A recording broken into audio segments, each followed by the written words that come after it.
Kevin Stefanski talked about, what we're talking about now, trying to limit those sacks. Here's Kevin Stefanski from earlier today. Schedule would have is probably the number one thing. We were just in way too many 3rd or 4th and 7 and long. That was frustrating.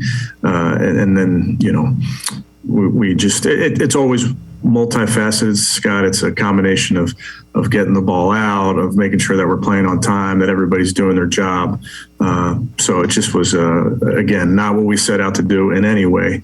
And ultimately, that's something that we need to correct. And again, Hayden, that's another valid point.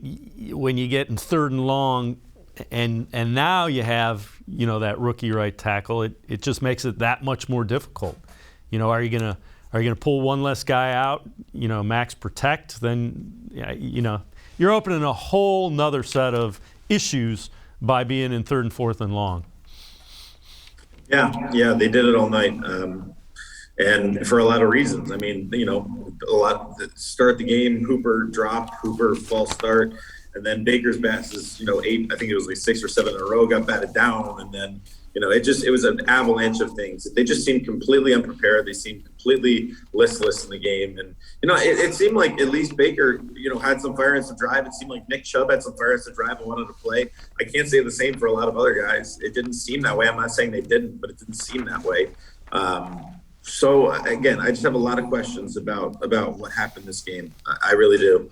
I thought there was this way to salvage this season and to salvage – the way you look into the offseason. And last night was an abject disaster offensively for so many reasons. And I think, the finger pointing goes around. Yes, some of the batted passes were on Baker. Yes, some of the issues in the offensive line were on were exacerbated by Baker, stepping up in the pocket and not having confidence and not making throws. Yes, but also the game plan was bad. The decision-making was bad. The, lack of help, in getting your quarterback kind of any protection was bad. It was an abject disaster, and it makes you feel a lot worse about everything in regards to this Browns offense, which I think is going to look very, very different next season.